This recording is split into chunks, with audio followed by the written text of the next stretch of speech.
ഇന്ന് ഞാൻ പരിചയപ്പെടുത്തുന്നത് ഇൻസ്റ്റൻറ്റ് അപ്പം പൗഡറാണ്. ഇത് നമുക്ക് വീട്ടിലെങ്ങനെ തയ്യാറാക്കുന്നതെന്ന് നോക്കാം. ഞാനിവിടെ 2.5 കിലോ പച്ചരിയാണ് എടുത്തിരിക്കുന്നത്. നമ്മുടെ സാദാ ദോശയൊക്കെ ഉണ്ടാക്കുന്ന പച്ചരിയാണിത്. ഇത് കഴുകി വെള്ളമൊക്കെ വാർന്ന് ഉണക്കിയെടുത്ത പച്ചരിയാണ്.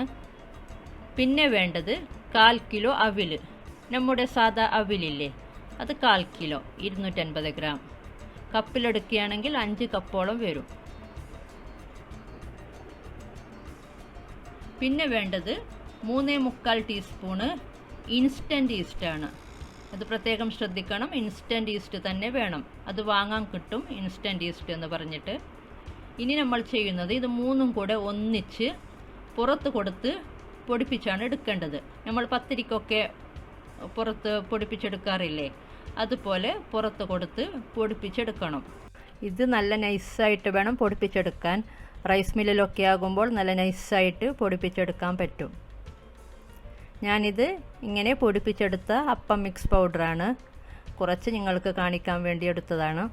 ഇത് നനഞ്ഞ സ്പൂണൊന്നും ഉപയോഗിക്കരുത്. അതേപോലെ നമ്മളിത് സൂക്ഷിക്കുന്ന കണ്ടെയ്നറും നല്ല ഉണങ്ങിയ കണ്ടെയ്നറായിരിക്കണം. എന്നാലേ കേടുകൂടാതെ നമുക്കിത് കുറച്ച് നാൾ സൂക്ഷിക്കാൻ പറ്റും. അതുപോലെ തന്നെ പുറത്തൊക്കെ താമസിക്കുന്ന മക്കൾക്കൊക്കെ നമുക്കിത് കൊടുത്തു വിട്ടാൽ അവർക്കൊക്കെ വളരെ എളുപ്പമായിരിക്കും. ഇനി ഞാനിത് വേറൊരു രീതിയിൽ ഇൻസ്റ്റൻറ്റ് മിക്സ് പൗഡർ എങ്ങനെ, അപ്പം മിക്സ് പൗഡർ എങ്ങനെ തയ്യാറാക്കുന്നതെന്ന് കാണിച്ചു തരാം. അതുപോലെ അപ്പം ഉണ്ടാക്കുന്ന രീതിയും നമുക്ക് നോക്കാം.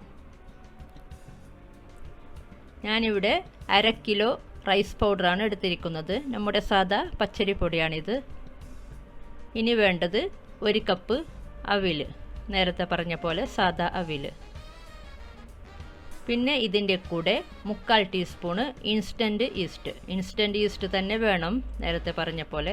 ഇത് രണ്ടും കൂടി ഒന്നിച്ച് മിക്സിയിലൊന്ന് പൊടിച്ചെടുക്കണം, നന്നായി പൊടിച്ചെടുക്കണം. അങ്ങനെ പൊടിച്ചെടുത്ത പൗഡറാണിത്. പൊടിച്ചെടുക്കുമ്പോൾ 1/2 കപ്പായിട്ട് വരും. അവിലും ഈസ്റ്റും പൊടിച്ചെടുത്തതാണ്. ഇത് ഈ റൈസ് പൗഡറിൻ്റെ കൂടെ നന്നായി മിക്സ് ചെയ്തെടുക്കണം.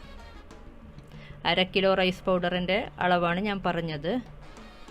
ഇത് നന്നായി മിക്സ് ചെയ്തെടുക്കണം. നമുക്കിങ്ങനെ മിക്സ് ചെയ്തെടുത്ത് നമുക്കൊരു കണ്ടെയ്നറിൽ സൂക്ഷിച്ചാൽ മതി. ഇപ്പോൾ നന്നായി മിക്സായി വന്നിട്ടുണ്ട്. ഇതാണ് വേറൊരു രീതിയിലുള്ള ഇൻസ്റ്റൻറ്റ് അപ്പം പൗഡർ. ഇനി നമുക്ക് അപ്പത്തിനുള്ള മാവ് തയ്യാറാക്കാം. ഇതൊരു മിക്സിയുടെ ജാറിലാണ് മിക്സ് ചെയ്തെടുക്കേണ്ടത്. ഇങ്ങനെ മിക്സിയുടെ ജാറിൽ തന്നെ ചെയ്യണം, ഇല്ലെങ്കിൽ നന്നായി വരില്ല. ജസ്റ്റ് ഒന്ന് കറക്കിയെടുത്താൽ മതി. ഞാനിവിടെ 2 കപ്പ് പൗഡറാണ് എടുക്കുന്നത്. ഇത് നമ്മൾ റൈസ് പൗഡറിലല്ലേ ഈ ഇൻസ്റ്റൻറ്റ് അപ്പം മിക്സ് പൗഡർ തയ്യാറാക്കിയത്. ഈ റൈസ് പൗഡറിന് പകരം നമുക്ക് പത്തിരി പൗഡറും ഉപയോഗിക്കാം. നേരത്തെ പറയാൻ വിട്ടുപോയതാണ്. ഇതിലേക്ക് ആവശ്യത്തിന് ഉപ്പ്, 3 ടേബിൾ സ്പൂൺ ഷുഗർ, ആവശ്യത്തിന് വെള്ളം ചേർത്ത് കൊടുക്കാം. ഓൾമോസ്റ്റ് 3 കപ്പാണ് ഞാനിവിടെ വെള്ളം ചേർക്കുന്നത്. ഇതൊന്ന് കറക്കിയെടുക്കാം. ഇപ്പോൾ നന്നായി മിക്സായി വന്നിട്ടുണ്ട്. ഇത് വലിയൊരു പാത്രത്തിലേക്ക് മാറ്റാം.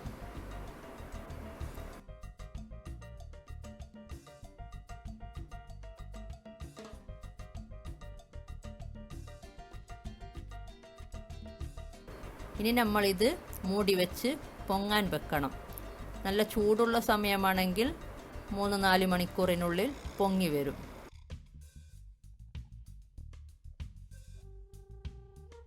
ഇതാ കണ്ടോ, ഇപ്പോൾ പകൽ സമയമായതുകൊണ്ട് 3 മണിക്കൂറിനുള്ളിൽ പൊങ്ങി വന്നിട്ടുണ്ട്. ഇത് പൊങ്ങി വന്നാൽ പിന്നെ നമ്മൾ ഇപ്പോൾ അപ്പം ഉണ്ടാക്കുന്നില്ലെങ്കിൽ പിന്നെ അത് ഫ്രിഡ്ജിലെടുത്ത് വെക്കണം. പിന്നെ നമ്മൾ അപ്പം ഉണ്ടാക്കുമ്പോൾ പുറത്തെടുത്താൽ മതി.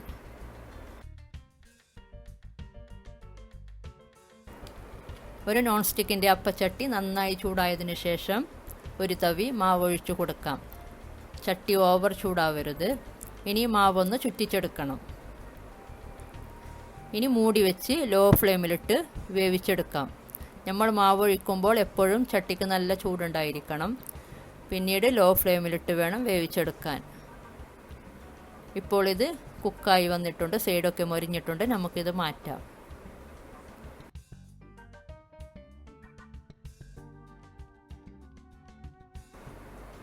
ഇനി നമുക്ക് എളുപ്പത്തിലൊരപ്പം ഉണ്ടാക്കാം. ചട്ടി നന്നായി ചൂടായതിന് ശേഷം ഇതിലേക്ക് ഒരു തവി മാവ് ഒഴിച്ചു കൊടുക്കാം.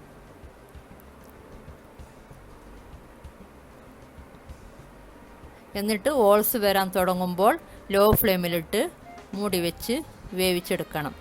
ഇനി രണ്ടാമത് മാവ് ഒഴിക്കുമ്പോൾ ചട്ടി നല്ല ചൂടാക്കി വെച്ച് വേണം മാവ് ഒഴിക്കാൻ.